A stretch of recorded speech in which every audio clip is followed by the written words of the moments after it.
Shalom à vous, chers frères et sœurs en Christ. Également, salam, malekoum à mes frères et amis musulmans. Que notre Seigneur Jésus-Christ vous bénisse ce soir. Alors, ce soir, nous allons aborder un sujet très important, un sujet d'actualité, un sujet d'une extrême importance. Alors, ce sujet, c'est la viande de porc. Depuis plus de 14 siècles, les musulmans disent que les chrétiens sont des impurs, ou les chrétiens ne sont pas des personnes qui obéissent à la parole de Dieu du simple fait qu'ils consomment la viande de porc.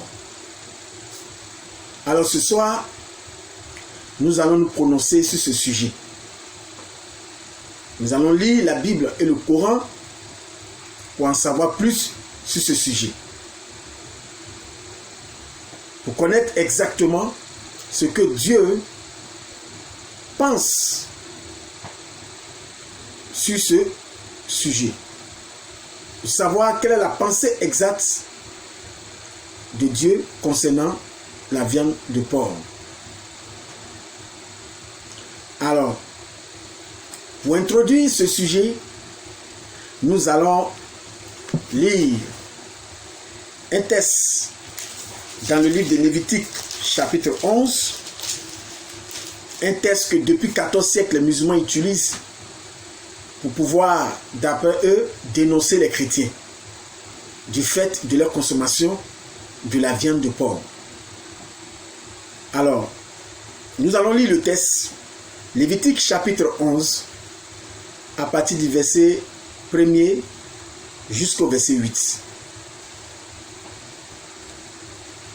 L'Éternel parla à Moïse et à Aaron et leur dit: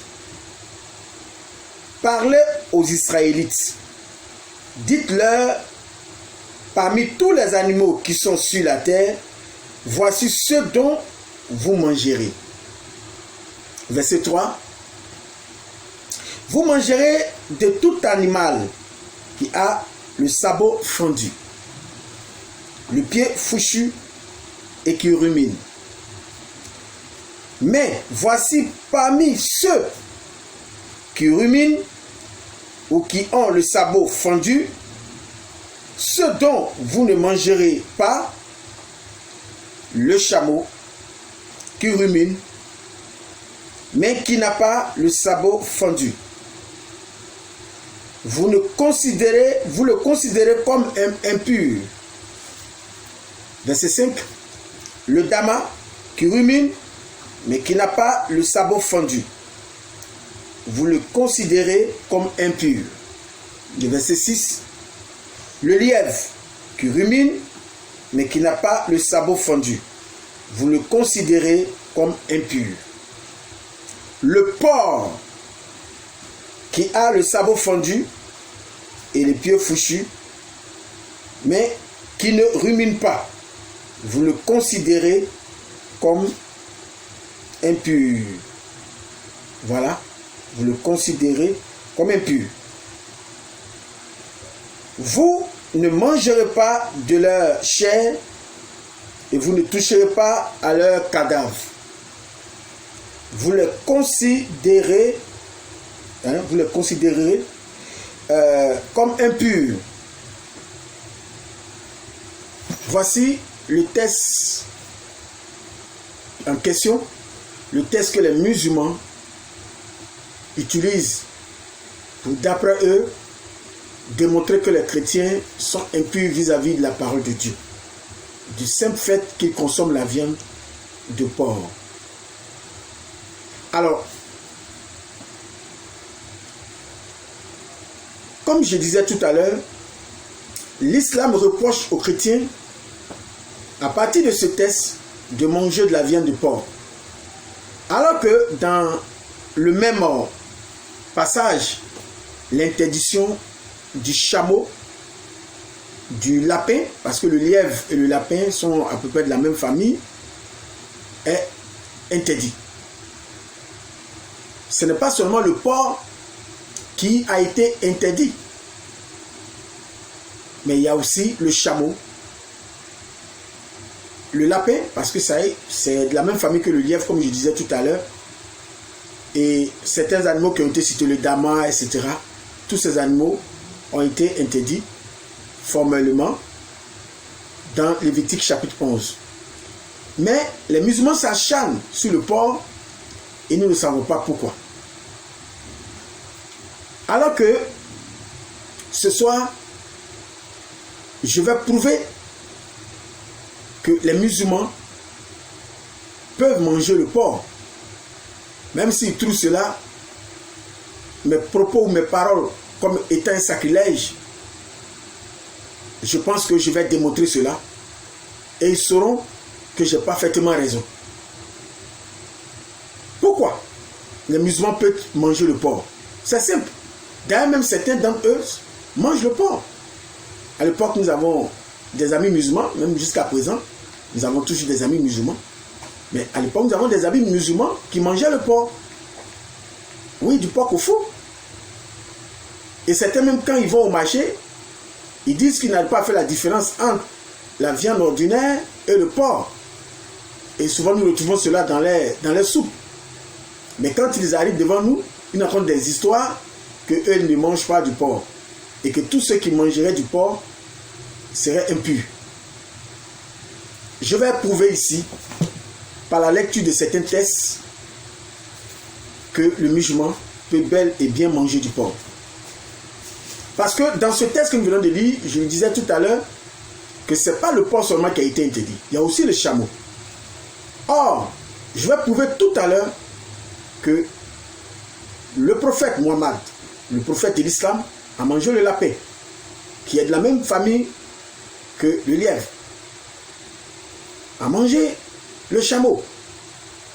Et même que le Coran atteste, et le Coran dit que les musulmans peuvent manger le chameau. Or, si le chameau, dans Lévitique 11, d'après les musulmans, fait partie de l'interdiction que l'Éternel a frappé ces animaux-là d'interdiction, mais pourquoi manger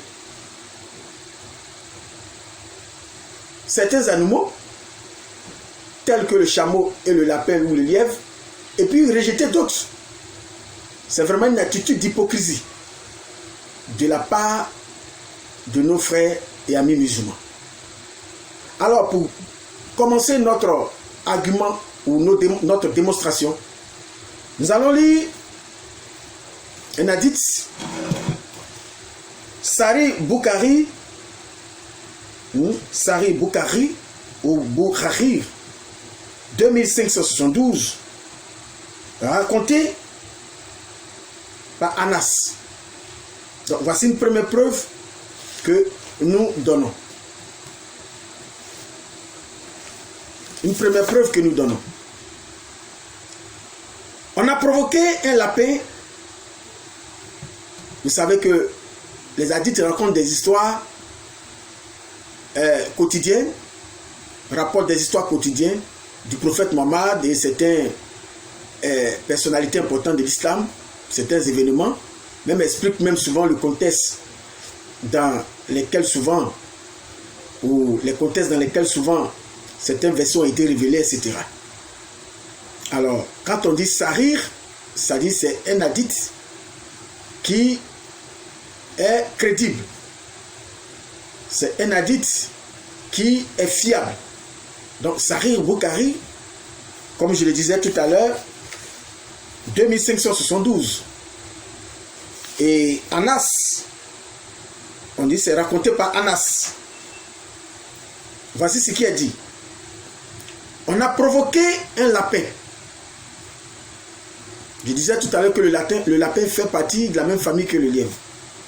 On a provoqué un lapin à Mar Az-Zara jusqu'à ce qu'il commence à sauter et que les gens courant derrière soient épuisés. C'est-à-dire les gens courant derrière le lapin soient épuisés. Je l'ai alors dominé, c'est ce qu'Anas dit, et attrapé. Et je l'ai donné à Abu Talha, qui l'a tué et donna les hanches ou les cuisses au messager d'Allah, et le prophète les accepta. Les sous-narrateurs, puisque le narrateur c'est Anas ici, maintenant il y a les sous-narrateurs, il y a certains qui reprennent le récit d'Anna et qui font des précisions ou des commentaires. C'est cela qu'on appelle les sous-narrateurs. Donc les sous-narrateurs demandent à Anas 2 points. Le prophète a-t-il mangé? Parce qu'ils étaient surpris. Donc ils posent la question si le prophète a effectivement mangé ce lapin. Anas répondit. Il a répondu. Il en mangea. Donc vous voyez ici, voici une première preuve que nous donnons. La seconde preuve se trouve dans Sahih Bukhari 2485, raconté par Rafi Ben Radig. Voici ce qu'il dit. On faisait habituellement la prière avec le prophète et on sacrifiait un chameau. Et sa chair était ensuite divisée en 10 parties. Et on mangeait cette chair cuisinée avant le coucher du soleil. Voici une seconde preuve. Sahih Bukhari 2485, vous pouvez vérifier. Donc ici, ce que nous remarquons que Mohammed et ses prophètes ont mangé de la viande de chameau, qui dans Lévitique 11, dans le même texte où le porc est interdit, le chameau aussi est interdit. Le prophète a mangé le chameau. Et nous voyons même que dans le Coran, nous prenons les textes du Coran. Voici le texte. Coran 22, 36. Le Coran lui-même va autoriser ou autorise les musulmans à manger de la viande de chameau, qui, je rappelle, est interdit dans Lévitique 11. Donc, je prends le Coran, chapitre 22, et nous allons vérifier cela. À partir du verset 36. Voici ce qui est écrit. Coran 22, verset 36. Nous vous avons désigné les animaux, c'est-à-dire les chameaux et les vaches, bien portants pour certains rites établis par Allah. Il y a en eux pour vous un bien. Prononcez donc sur eux le nom d'Allah quand ils ont eu la patte attachée, prête à être immolée. Puis, lorsqu'ils gisent sur le flanc, mangez-en et nourrissez-en le besogneux, c'est-à-dire celui qui est dans le besoin, le besogneux discret et le mendiant. Ainsi, nous vous les avons assujettis afin que vous soyez reconnaissants. Vous voyez ici que le Coran, dans la sourate 22, ayat 36, autorise les musulmans à manger la viande du chameau. Et on peut même utiliser le chameau dans les rites rituels, dans les sacrifices comme la vache. C'est ce que dit le Coran ici, dans la sourate 22, ayat 36. Alors que nous savons que le chameau a été frappé d'interdiction, comme les musulmans le racontent tout le temps, dans le même texte où se trouve le porc, que les musulmans nous expliquent cette hypocrisie qu'ils dégagent à chaque fois qu'ils s'apprennent aux chrétiens. Ils vont me dire, certains me diront que oui, c'est un verset abrogé, comme ils en ont l'habitude. Lorsqu'ils sont coincés, ils cherchent toujours une échappatoire. Alors, nous allons terminer. Mais avant de terminer, je vais encore raconter une histoire. On va encore lire le Coran. Cette fois-ci dans le Coran chapitre 2.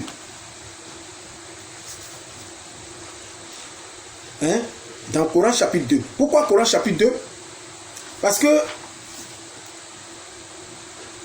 ce qui est intéressant ici, c'est que Allah lui-même ordonne aux musulmans de ne pas suivre les interdictions alimentaires juives. C'est ce qu'Allah dit aux musulmans dans la sourate 2, verset 208. Allah dit aux musulmans de ne pas suivre les interdictions alimentaires juives.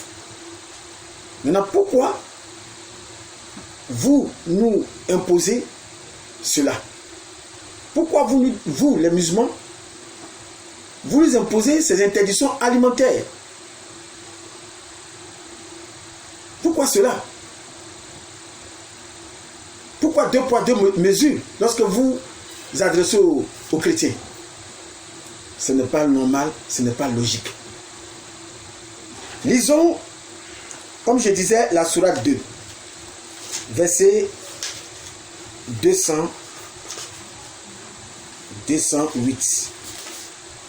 Je lis. D'abord, avant de lire, je vais vous donner le contexte de ce verset. En fait, quel est le contexte de ce verset? Dans ce verset, il y a eu un juif du nom de Abdallah qui s'est converti à l'islam.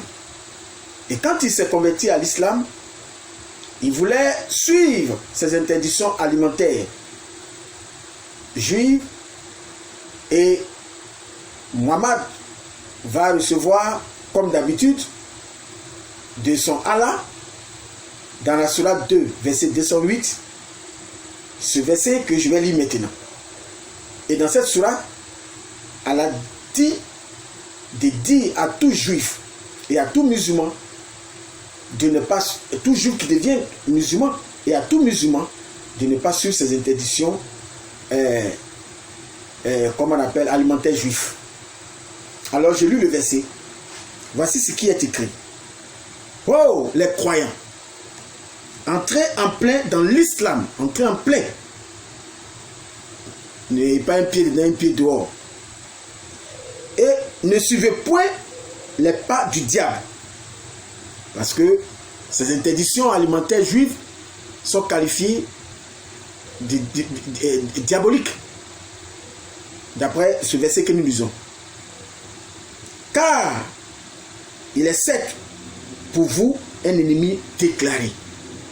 Maintenant, quelque chose que vous-même vous demandez aux musulmans de ne pas suivre ces interdictions alimentaires juives, et vous retournez automatiquement votre veste lorsque vous discutez avec les chrétiens, et vous dites aux chrétiens de suivre cela. Mais c'est de l'hypocrisie. Puisque nous venons de démontrer ici que le porc n'était pas la seule interdiction que nous avons vue dans le livre de Lévitique 11. Mais il y a aussi le chameau, le lapin, qui est de la même famille que le lièvre, et certains animaux. Nous avons démontré ici, par les hadiths, que Muhammad a consommé de la viande de lapin et de chameau. Et nous avons lu dans la sourate 22, ayat 36, que le Coran lui-même ordonne aux musulmans, ou dit aux musulmans qu'ils peuvent manger de la viande de chameau. Pourquoi cette hypocrisie envers les chrétiens? Alors,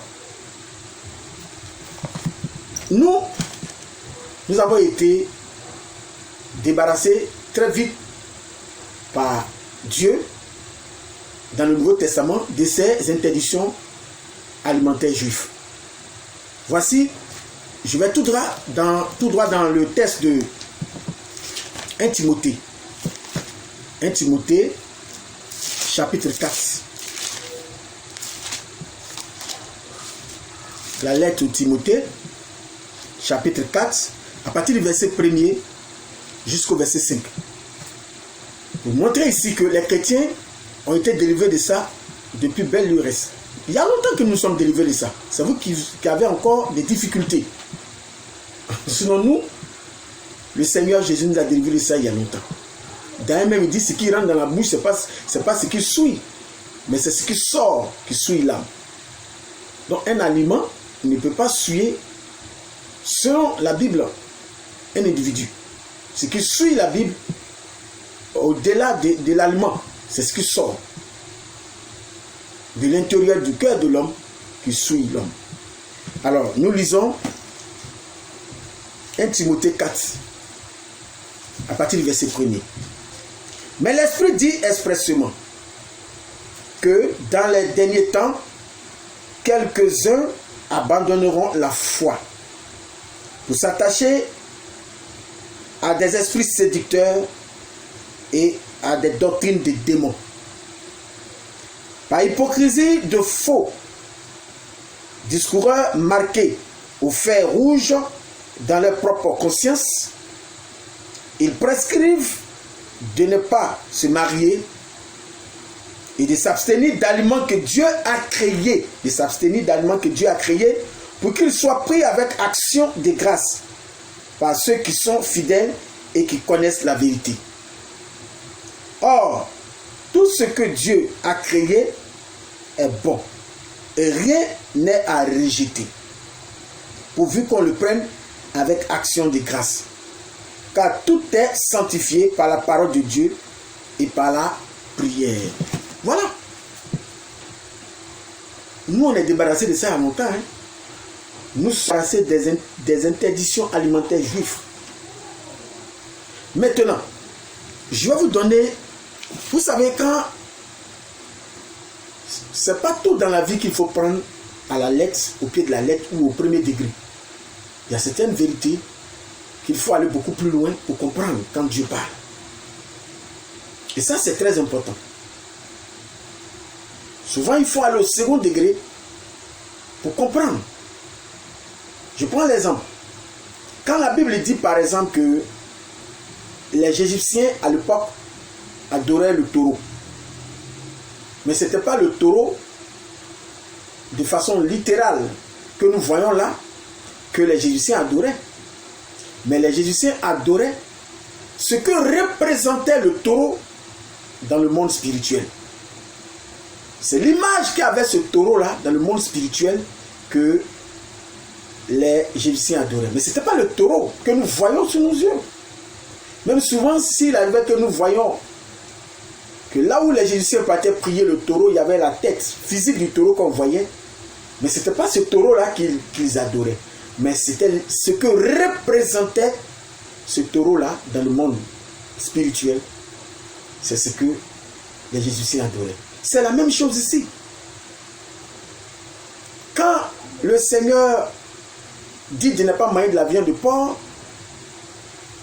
quand il dit de ne pas consommer, mais ça signifie quelque chose.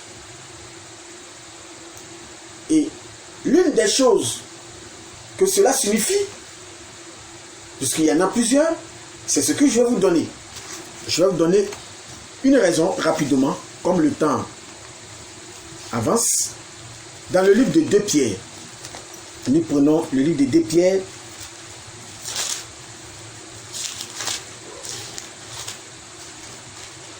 Pierre, chapitre 2, à partir du verset 20 à 22, que je lis. Suivez bien la lecture. 2 Pierre, chapitre 2, verset 20 à 22. En effet, si après s'être retiré des souillures du monde par la connaissance du Seigneur et Sauveur Jésus-Christ, ils s'y engagent de nouveau et sont vaincus par elle, leur dernière condition est pire que la première.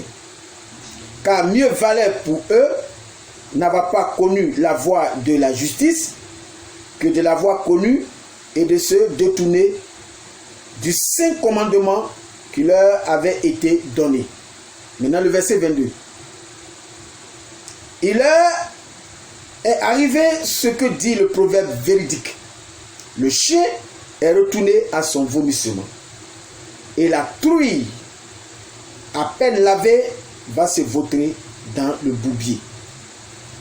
Voilà. Voilà la signification. C'est pour ça que j'ai dit qu'il ne faut pas prendre la consommation du porc au sens littéral. Le porc au sens littéral, la consommation n'enlève rien, il ne rajoute rien. Mais c'est l'image ici du porc qu'il faut comprendre. Le porc, dans le sens spirituel, symbolise ici l'esprit de rétrograde.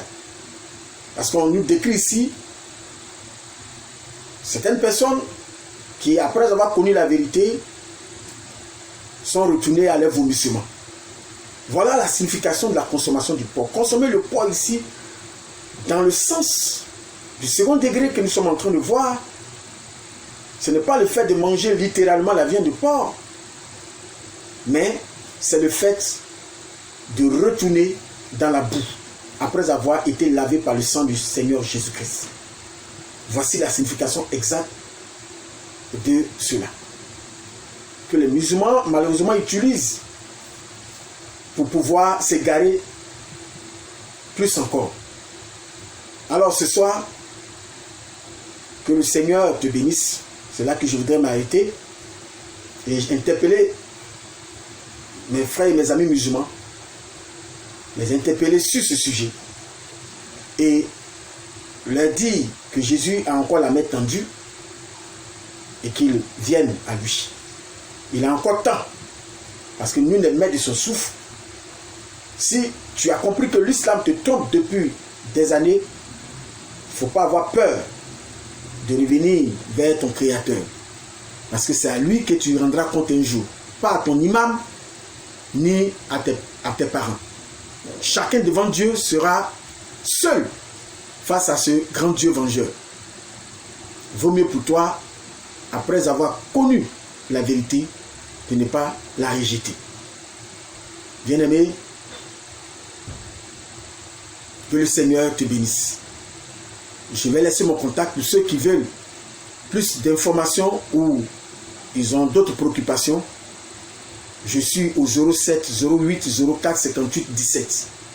Et ceux qui sont à l'extérieur de la Côte d'Ivoire, quelque part dans le monde entier, je suis au plus 225 07 08 04 58 17. Christ étend encore la main et que le Seigneur te bénisse. Amen.